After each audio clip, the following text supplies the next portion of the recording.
The Celestial War College occupied a pocket dimension somewhere between the Andromeda Spiral and a particularly aggressive black hole, which seemed fitting for an institution dedicated to teaching 1,700 species how to kill each other more efficiently.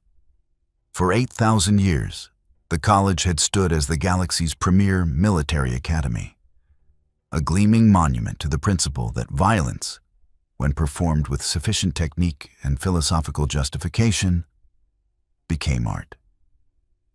The tuition alone could fund a small planetary terraforming project, but that was considered reasonable for an education in professional devastation. The college operated under a doctrine so fundamental it had been encoded into its quantum-locked charter. Biological superiority determines martial excellence. Every sentient species in the known galaxy had evolved some form of natural weaponry, from the Qualrix's molecular acid glands to the Dravine's ability to manifest solidified gravity wells from their neural cortex. The War College existed to refine these gifts, to transform evolutionary advantages into tactical dominance that could be deployed across any battlefield in the galaxy. What nobody had bothered to consider was what happened when a species showed up that evolution had apparently skipped entirely during the distribute cool weapons phase of development. This oversight was about to become a very expensive lesson in assumptions. Commandant Rix Thal observed the incoming transport shuttles from his observation tower, his 6 sensory stalks tracking each vessel with the precision of someone who had processed 40,000 incoming cadets over his career. He was Venthari, which meant his crystalline endoskeleton could project monomolecular cutting edges from any point on his body, and his respiratory system could generate neurotoxic gas clouds on command. He had personally trained 12 galactic champions and authored 9 volumes on the philosophy of biological combat superiority. He was about to experience the academic equivalent of a stress fracture. The human transport docked at Platform 7, and Rix Thal consulted his intake roster with mild interest.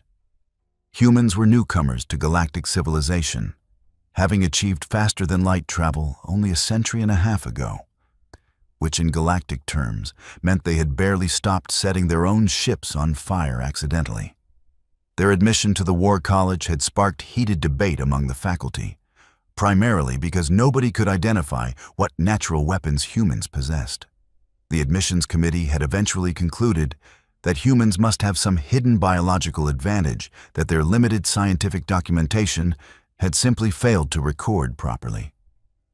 Perhaps they possessed latent psionic abilities, or maybe their cellular structure contained undiscovered combat applications. The committee approved their admission based on this assumption. The assumption was technically accurate in the most catastrophically misleading way possible. Nia Okafor emerged from the transport with the relaxed confidence of someone who had already survived a journey through space aboard what was essentially a repurposed cargo hauler. She stood at 175 centimeters, which made her unremarkably average among approximately 60% of galactic species. And she carried a single duffel bag containing personal effects. No armor casing, no weapon vault, no ceremonial evolutionary gifts passed down through genetic lineages. The intake processor, a Qualrix named Shenzora, whose acid glands pulsed with bioluminescent efficiency, examined her documentation with growing confusion. Cadet Okafor, human, where is your biological weapons declaration form? Did not fill one out, Nia said. Why not? Do not have biological weapons to declare. Shenzora's translator implant made a sound like a database, querying itself for context that did not exist. Every species possesses combat-applicable evolutionary traits. Enhanced musculature, regenerative capabilities, sensory advantages, structural weapons, chemical projection systems, energy manipulation. What is your species' natural armament? We sweat really effectively, Nia offered.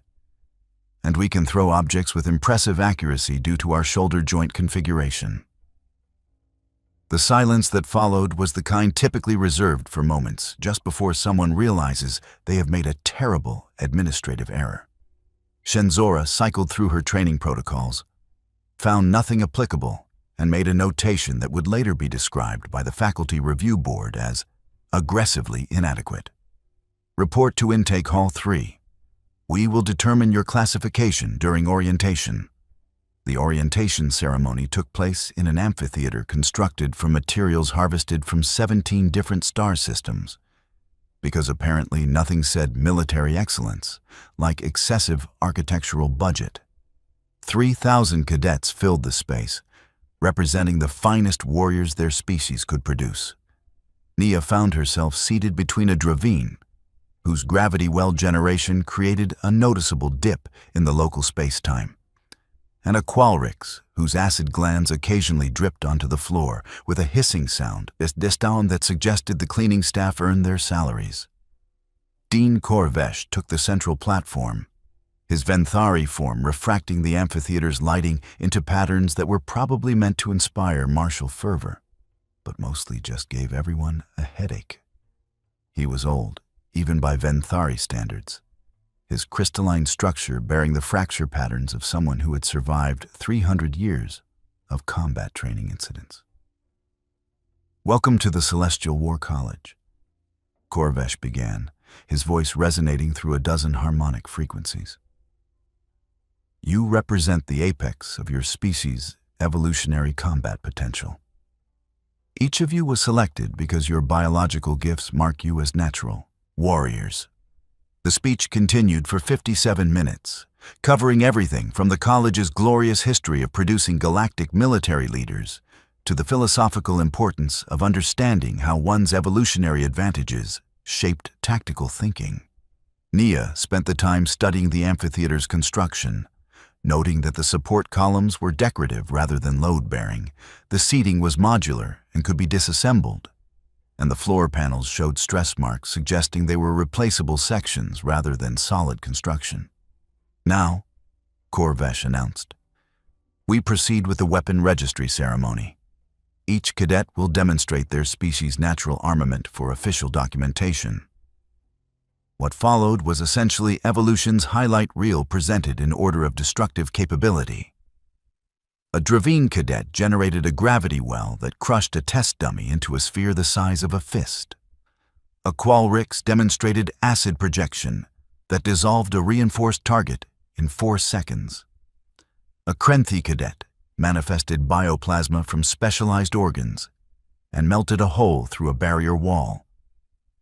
The demonstrations continued with retractable bone blades, electromagnetic pulses generated from neural tissue, pheromone clouds that induced paralysis, and one particularly memorable Zeth Call, who could apparently dislocate their entire skeletal structure and reform it into different configurations. "Cadet Okafor," Korvesh called, his sensory stalks focusing on her with the intensity of someone reviewing documentation they found personally offensive. "Demonstrate your species' natural weapon." Nia walked to the demonstration platform, stood in the center, and held up her empty hands. Humans do not have natural weapons. The amphitheater's response progressed through several stages. Confused silence, scattered laughter, then a general buzz of conversation that suggested 3,000 cadets were simultaneously reconsidering whether this was a serious military academy or an elaborate prank. Korvesh's crystalline form flickered through several colors that his species used to express complex emotions, settling on something the translation matrix identified as profound administrative irritation mixed with existential confusion. "Impossible," Korvesh stated. "Every species that achieves sentience develops combat-applicable evolutionary traits. It is a fundamental requirement of survival in a hostile universe." "We developed tool use instead," Nia said, "and cooperative social structures. Also endurance hunting, which is less impressive in demonstration format." More laughter. this time with an edge of derision. A Dravine in the upper seating made a comment in its native language that the translation system decided was too insulting to process, which was saying something given the system's usual tolerance for creative profanity. Corvesh made several notations on his holographic interface, each gesture emanating disappointment. Cadet Okafor will be classified as civilian observer status.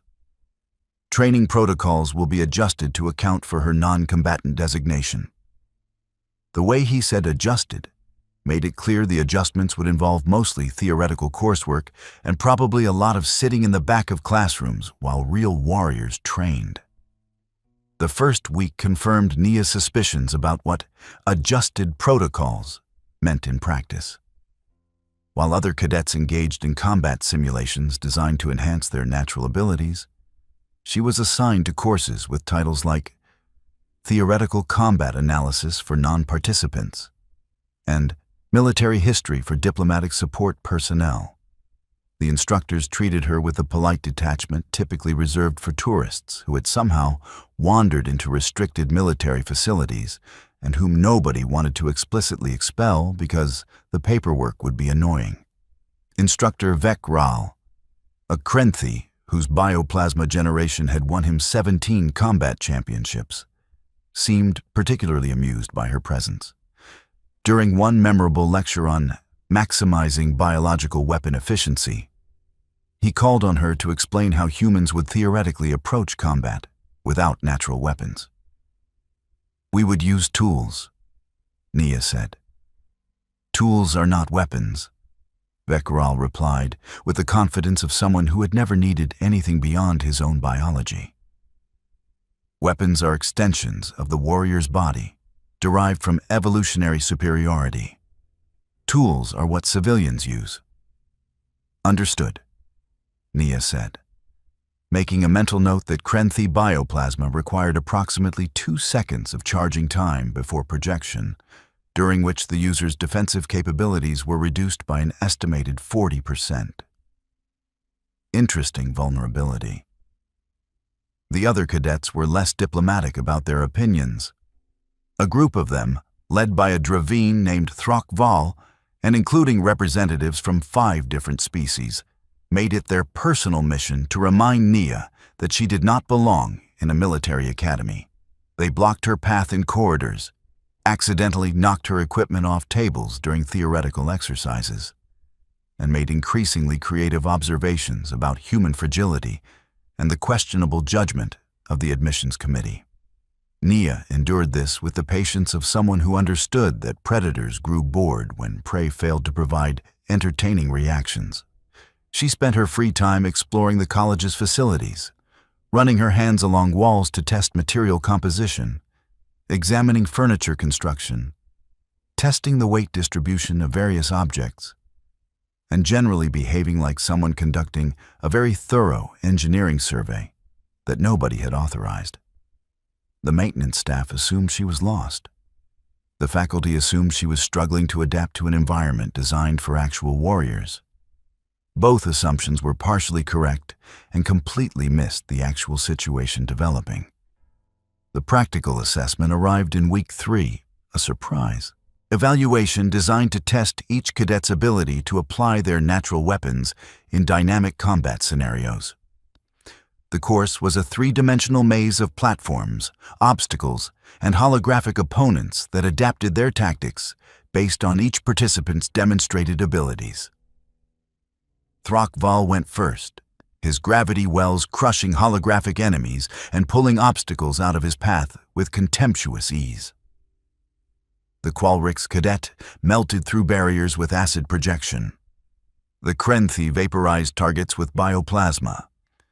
Each demonstration was a showcase of evolutionary advantages applied with trained precision. "Cadet Okafor," Instructor Vekaral announced. "Show us how humans theoretically survive combat situations without actual weapons." Nia entered the course, and for the first 40 seconds, every faculty member's low expectations appeared to be generously optimistic. She stumbled on a platform edge, nearly fell, caught herself on a support railing that bent under her grip. Then something shifted that would later require 3 separate faculty committees to analyze. She examined the bent railing, tested its flexibility with a few experimental tugs, and then wrenched it completely free from its mounting brackets. The railing became a pole approximately 2 meters long. She used it to vault over a barrier that other cadets had destroyed with their natural weapons. When a holographic opponent materialized behind her, she wedged the pole into a gap between platforms, creating an improvised lever that launched her upward to a higher level. The course continued. She used floor panels as makeshift shields, pried loose smaller support structures to use as climbing aids, turned a decorative barrier into a ramp by wedging it at an angle between 2 platforms. Every element of the carefully designed combat environment became a tool, a weapon, an advantage that the designers had never intended. She did not fight with the elegant brutality of species designed for combat. She fought like someone solving a series of engineering problems that occasionally required hitting holographic enemies with improvised objects. She completed the course ranked in the middle third of her class, which was respectable for someone the instructors had mentally classified as basically a civilian who accidentally enrolled in military academy. Instructor Vec Ral reviewed the recording 4 times, his bioplasma glands flickering with what his species expressed as nervous confusion. Environmental exploitation using unintended object applications. Crude, inefficient, but technically effective. Lucky, Throckval muttered, though his gravity well manipulation flickered uncertainly, suggesting he was not entirely convinced of his own assessment. The incident in the tactical analysis hall occurred on day 21, and in retrospect was probably inevitable, given the social dynamics that had been developing. Nia had just collected her datapad from the equipment station when Throckval and his multi-species alliance, 6 cadets representing the Academy's most arrogantly self-assured students, surrounded her in a formation that was clearly meant to be intimidating. "Human," Throckval said, his gravity manipulation creating a pressure gradient that made the air feel heavy. "You have embarrassed yourself and this institution long enough.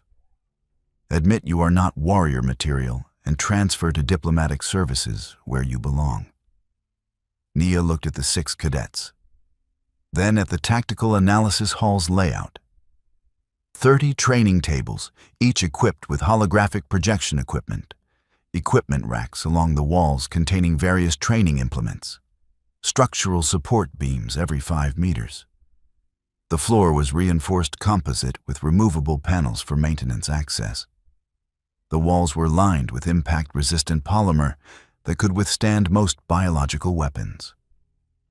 "No," she said simply. Throckval's patience, never his defining characteristic, evaporated. He generated a gravity well aimed at her center mass, intending to pin her to the floor in a display of superior evolutionary advantage. Nia threw her datapad, not at Throckval, at the Qualrix standing to his left. The datapad hit the Qualrix's sensory cluster, and the cadet's reflexive flinch disrupted Throckval's concentration. The gravity well collapsed. Nia was already moving. She grabbed the edge of the nearest training table and flipped it, the reinforced surface becoming an improvised shield as a Krenthi's bioplasma blast splattered harmlessly against the composite material. She drove the table forward like a battering ram, catching the Krenthi in the midsection. The cadet doubled over, and Nia pivoted, swinging the table in a wide arc that scattered 2 more attackers. A Venthari cadet lunged from her right, monomolecular blades extending. She dropped the table, grabbed a training chair, and used it to pin the Venthari's blade arm against a support column. The chair's legs wedged into the column's maintenance panel, creating an improvised trap that the Venthari could not escape without retracting his blades. which would eliminate his offensive capability. Throckval recovered, circling her with renewed caution and significantly reduced confidence. "You cannot improvise forever, human. You have no real weapons." "Do not need them," Nia said, grabbing a holographic projector from the equipment rack. She activated it while simultaneously hurling it at the remaining Qualrics. The device projected a disorienting light pattern while in flight, and the Qualrics' visual processing system overloaded, causing the cadet to stumble directly into a storage cabinet. The fight lasted approximately 2 minutes and involved creative applications of training equipment, furniture components, holographic technology, and one particularly unfortunate incident involving a maintenance toolkit. When it ended, Nia stood in the center of a tactical analysis hall that looked like it had been hit by a localized equipment malfunction, surrounded by 6 groaning cadets who were experiencing several revelations simultaneously about assumptions and evolutionary superiority. Security personnel arrived to find her calmly straightening her uniform. "There was a disagreement about my enrollment status," she explained.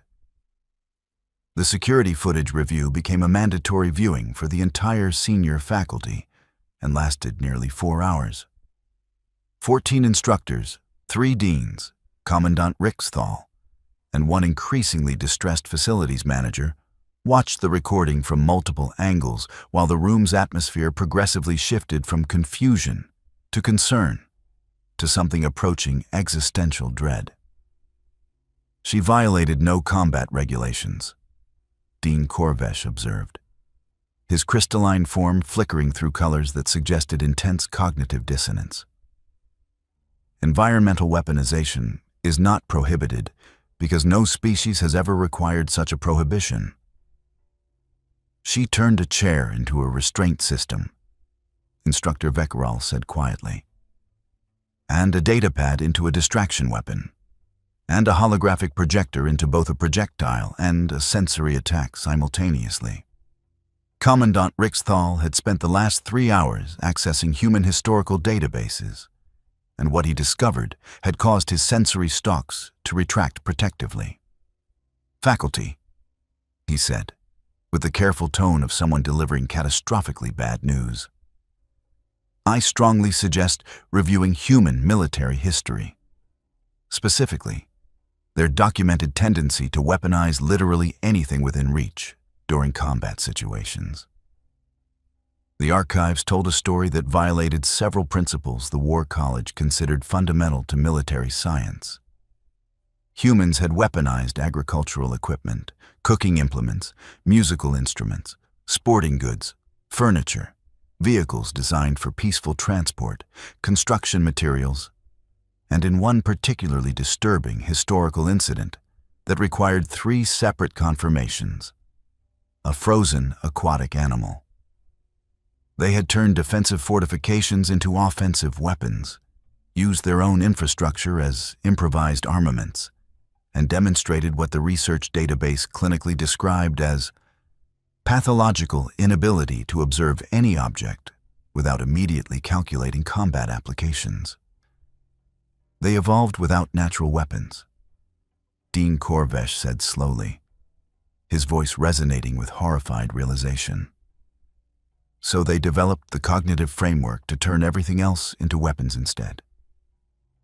This fundamentally changes our evaluation protocols, Rixthal decided. Place her in advanced combat assessment. If this ability is limited or situational, it will be exposed under rigorous testing. And if it is not limited? Vekral asked. Nobody answered, which was the most honest response available. The advanced combat evaluation took place in Arena 12, a holographic combat zone capable of simulating any environment and generating opponents calibrated precisely to each participant's demonstrated skill levels. Nia entered to find herself in a recreation of a standard military facility. Walls, floors, structural elements, and yes, furniture. including several heavy-duty administrative desks that the college used throughout its facilities. Her opponents materialized. 4 advanced cadets, each representing species with refined natural weapons and weeks of specialized training to maximize their evolutionary advantages. They were fast, skilled, experienced, and absolutely certain they were about to conclusively demonstrate that improvisation could not defeat proper biological superiority. They were about to discover that certainty and accuracy were different things. Nia walked directly to the nearest desk and placed both hands on its surface. The desk was constructed from titanium composite alloy, approximately 2.3 meters long, 1.1 meters wide, weighing roughly 215 kilograms. It was designed to be functionally indestructible, aesthetically appropriate for military administration, and completely stationary. It was not designed to be a weapon, which was about to become irrelevant. She examined the connection points where the legs attached to the surface. Standard magnetic coupling with reinforced fastening bolts. The desk's surface had a subtle convex curve for ergonomic purposes. The legs were hollow tubes with internal structural supports designed to distribute weight efficiently. Her opponents attacked simultaneously, which was tactically sound and completely useless. Nia gripped the desk's edge with both hands and pulled upward while simultaneously twisting. The magnetic couplings released with a metallic shriek. She continued the rotation, folding the desk's legs inward using leverage points that existed because she understood material stress physics, and the desk's designers had optimized for durability rather than resistance to deliberate structural manipulation. In approximately 5 seconds, she had transformed an administrative desk into a roughly L-shaped implement that functioned as a hammer on one end and a shield on the other. The first opponent, a Dravine, launched a gravity well. Nia raised the desk shield, and the gravitational force dispersed across the metal surface without affecting her. She pivoted, bringing the hammer end down in an overhead arc that used the weapon's weight and gravity rather than her muscles. The Dravine tried to dodge. 215 kilograms of metal moving with accumulated momentum did not care about dodging. The impact cratered the arena floor and eliminated the first opponent. The second opponent, a Krenthi, charged with bioplasma building in its projection glands. Nia used the desk weapon's shield end as a battering ram, catching the Krenthi mid-charge and sending the cadet sliding across the arena floor. She spun, using the weapon's weight to build rotational momentum, and struck the third opponent, a Venthari, with enough force to send the cadet tumbling into a holographic barrier wall. The fourth opponent, a Qualrix, attempted acid projection. Nika angled the desk shield, and the acid ran off the treated surface harmlessly.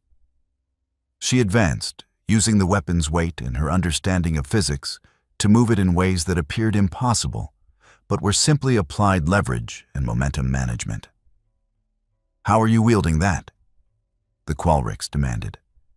"It weighs over 200 kilograms. "Yes," Nia agreed. She was not holding the desk weapon aloft like some mythological hero with a legendary blade. She was resting it on the ground, using the floor to support its weight, moving it through space using leverage points and rotational physics rather than raw strength. "Want to try lifting it?" The Qualrix tried. The desk weapon remained stationary. "Leverage," Nia explained, bringing the weapon down again in an arc that the Qualrix barely evaded. Center of gravity. Understanding material stress points and how to exploit structural vulnerabilities. Humans have been moving objects heavier than ourselves since we discovered you could use a stick to lift a rock. We just kept refining the principle. The fight ended with 4 defeated opponents and 1 severely modified piece of furniture. Nia stood in the arena's center, breathing slightly harder than normal, but not exhausted, surrounded by destruction that should not have been possible for someone classified as a non-combatant. The observation deck was absolutely silent, except for the sound of Commandant Rixthal's sensory stalks retracting protectively. Dean Corvesh's crystalline form cycled through 23 colors before settling on a deep purple that the translation matrix hesitantly identified as existential crisis, with undertones of professional embarrassment. "Explain your technique," Corvesh demanded, his voice missing its usual harmonic confidence. Nia set down the desk weapon with the careful precision of someone handling volatile explosives, even though it was technically just furniture. Humans evolved on a planet that was actively hostile to our survival. No venom, no claws, no armor plating, no energy projection, no biological advantages whatsoever.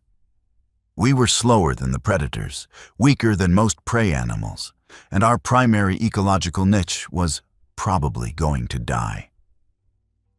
So we developed tool use and the cognitive framework to support it. We learned to see every object not as what it was, but as what it could become. She gestured at the modified desk.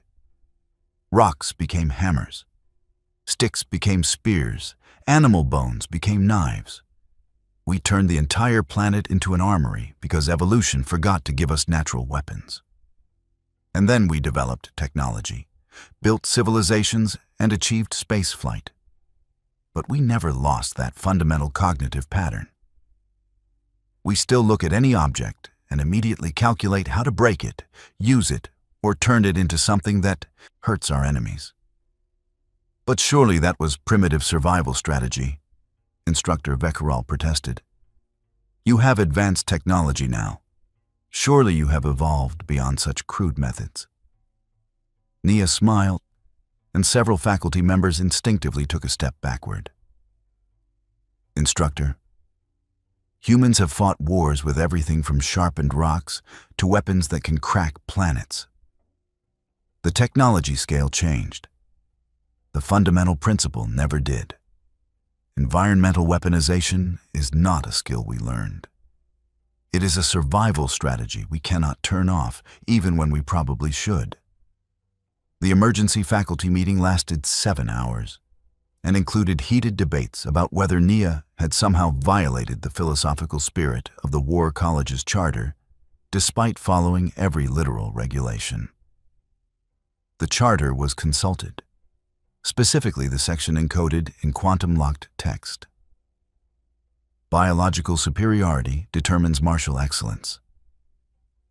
She has no biological weapons, one instructor argued. She has every weapon, another countered. That is precisely the problem we are facing. Commandant Rixthal made the final decision with the resigned authority of someone who knew this was going to become a historical footnote that future military scholars would analyze extensively. Cadet Okafor's methods are unorthodox, but technically compliant with all regulations. She will continue her training under a new classification. Should we not update the curriculum? Dean Corvesh asked. Other cadets are already attempting to replicate her techniques. They were, and the results ranged from ineffective to actively dangerous. Dravine cadets could not calculate leverage points while simultaneously managing gravity well generation. Krenthi found that bioplasma charging cycles made manipulating improvised weapons nearly impossible. The Venthari broke 6 chairs and injured themselves twice trying to replicate Nia's tactical analysis hall performance. The Qualrix accidentally melted 3 desks with nervous acid secretions. Environmental weaponization requires a specific cognitive framework, Instructor Vekaral reported after studying the failed attempts and consulting with the xenopsychology specialists. The practitioner must perceive objects as potential rather than purpose. It is not a technique that can be taught to species whose evolution provided actual biological weapons. Their neural pathways are optimized for maximizing natural advantages, not for seeing everything as potentially weaponizable. So we implement no curriculum changes? Korvesh asked. We reinforce the furniture, the facilities manager said with absolute firmness. Starting immediately with the cafeteria, then the training halls, then literally everything that is not welded to the floor or walls. 4 months into the academic term, Nia had become a legend that cadets discussed in hushed tones when they thought instructors were not listening.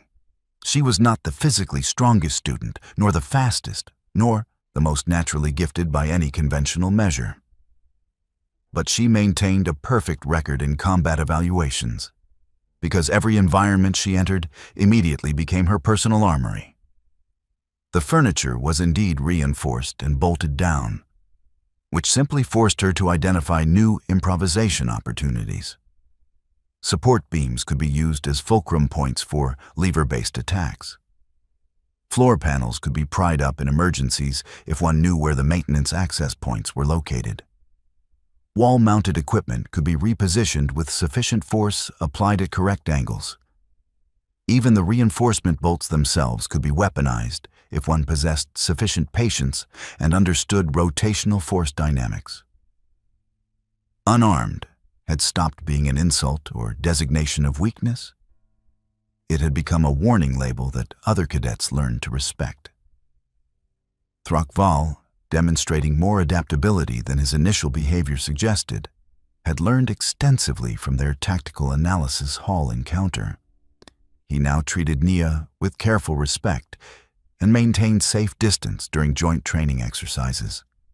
Several other cadets had begun studying human history, though their fascination seemed equally divided between academic interest and pure survival strategy. On graduation day, Dean Korvesh addressed the assembled cadets with his usual fondness for extended philosophical observations about martial excellence and evolutionary destiny. You came to the Celestial War College to refine the weapons evolution provided.